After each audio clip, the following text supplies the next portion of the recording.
Pernah nggak sih Anda punya ide keren banget, tapi terus bingung?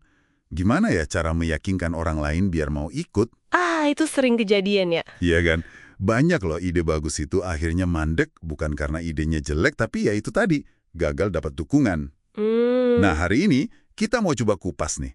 Panduan praktis dari sumber HBR Guides, gimana caranya biar kita bisa memenangkan dukungan buat ide atau proyek baru kita.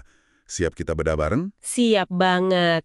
Dan ini penting loh, bukan cuma soal idenya laku atau enggak, tapi kemampuan Anda meyakinkan orang lain ini sering banget dilihat sebagai cerminan, pemikiran strategis Anda. Oh gitu ya? Iya, keterampilan ini krusial banget.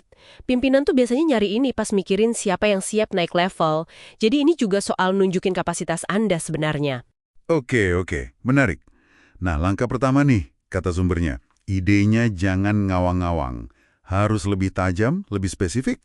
Betul. Kalau idenya katakanlah meningkatkan kesehatan karyawan, itu kan bagus, tapi Luas banget ya. ide terlalu umum. Ashford nyaranin, coba deh kerucutin.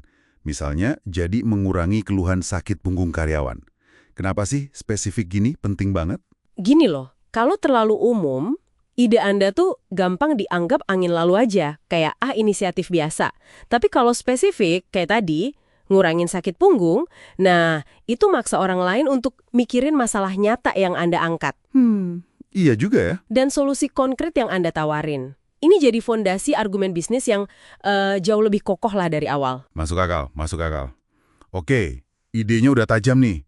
Terus gimana kita tahu ide ini bakal jalan atau enggak sebelum kita presentasi besar-besaran? Nah itu dia. Kata Bootman di sumber ini, jangan dipendam sendiri idenya.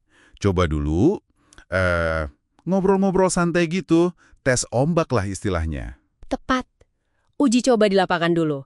Dapatkan masukan awal, ini penting banget. Oke. Terus nih, ngomongin soal memulai, ada pendekatan keren banget dari Schlesinger DKK, namanya bertindak belajar bangun. Cocok banget buat inisiatif yang, banyak nggak pastinya gitu. Bertindak belajar bangun. Gimana tuh cara kerjanya? Kok kayaknya beda ya dari yang biasa? Beda, iya. Biasanya kan kita analisis dulu berbulan-bulan, bikin rencana super detail gitu ya. Iya, betul. Nah, kalau ini nggak gitu. Pendekatan ini justru bilang mulai aja dulu dengan tindakan kecil. Yang penting terukur. Tindakan kecil, maksudnya? Ya, pikirin dulu, kerugian apa sih yang bisa kita tanggung, gitu. Berapa waktu, uang, atau bahkan reputasi yang rela dipertaruhkan buat langkah pertama ini. Terus, jangan minta komitmen buat seluruh proyek gede langsung, minta aja buat langkah berikutnya. Satu langkah dulu. Oh, jadi kayak cicil komitmen gitu ya? Terus cari teman juga penting dong ya, sekutu awal gitu? Nah, itu dia. Penting banget. Kayak contohnya tim Clorox itu loh, mereka rekrut sukarelawan internal dulu buat produk ramah lingkungan mereka. Mulai kecil, buktiin dulu konsepnya jalan. Ini sebenarnya malah ngurangi risiko jangka panjang kan jadinya? Walaupun awalnya kayak nekat dikit. Justru itu, dengan langkah kecil, terus kita belajar cepat dari hasil nyata di lapangan, kita jadi bisa adaptasi. Nggak cuma ngandelin prediksi atau asumsi, jauh lebih fleksibel. Oke. Lebih lincah gitu ya? Betul. Jadi momentumnya dibangun berdasarkan bukti, bukan sekedar ramalan. Sip. Nah, oke. Anggaplah kita udah presentasi nih, udah pede. Tapi ternyata jawabannya nggak bisa. Gimana tuh? Nah, ini juga sering terjadi kan? Iya. Sumber dari Shin sama Gallo ngasih saran bagus nih. Jangan langsung down. Coba lihat dulu alasannya apa. Kalau alasannya misalnya, wah ini bukan prioritas sekarang. Atau lagi nggak ada sumber daya nih. Ya udah, simpen dulu proposalnya baik-baik. Disimpan maksudnya? Iya, jangan dibuang. Kondisi bisnis itu kan dinamis banget ya. Prioritas bisa geser.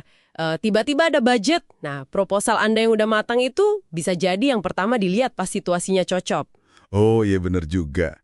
Bisa jadi relevan lagi nanti ya? Bisa banget. Bahkan nih, kalau penolakannya karena nggak sesuai strategi perusahaan, itu juga bisa jadi peluang loh. Kalau nanti strateginya berubah arah, proposal Anda udah siap. Tinggal poles dikit mungkin. Wah, oke. Jadi penolakan nggak selalu akhir dari segalanya ya? Ini, gimana kalau dapat ya, tapi anggarannya dipotong? Nah, ini nih sering juga nih. Dikasih lampu hijau, tapi dananya nggak full. Kuncinya satu, realistis. Shin sama Gallo pakai analogi bagus. Kayak mobil aja, kalau bensinnya dikurangin, ya nggak bisa dong berharap nyampe tujuan yang sama jauhnya. Haha, ya bener. Jadi, Anda perlu sesuaikan ekspektasi hasilnya. Manfaat yang dijanjikan juga mungkin perlu di-adjust. Dan yang penting, komunikasikan penyesuaian ini secara terbuka, jangan diam-diam aja. Oke, jadi transparansi soal ekspektasi ya, sip. Nah, ngomongin komunikasi lagi nih. Jelasin ide baru biar orang gampang ngerti itu kan kadang susah ya. Susah-susah gampang memang. Ada tekniknya nggak sih? Zenger sama Folkman nyebutin teknik bandingkan dan kontraskan. Gimana tuh maksudnya? Intinya gini, coba kaitkan konsep baru Anda itu sama sesuatu yang udah dikenal sama audiens Anda. Jadi kayak bangun jembatan pemahaman gitu. Oh, pakai analogi atau perbandingan gitu ya? Betul. Contoh klasik banget tuh, pas jelasin teknik jualan food in the door. Daripada jelasin teorinya yang jelimet, Iya, pusing duluan. nah, mending pakai analogi. Kayak penjual vakum itu loh, dia kan mulai dari permintaan kecil dulu. Bu, boleh saya cek pembersihnya sebentar gitu kan? Iya, iya. Baru deh setelah itu ngajuin permintaan besarnya, nawarin vakumnya. Nah, analogi gini bikin konsep food in the door itu langsung, oh gitu toh maksudnya langsung klik. Ah, iya, iya. Jadi lebih kebayang ya. Bikin ide abstrak jadi lebih, membumi gitu. Tepat sekali. Lebih konkret dan gampang diingat. Oke.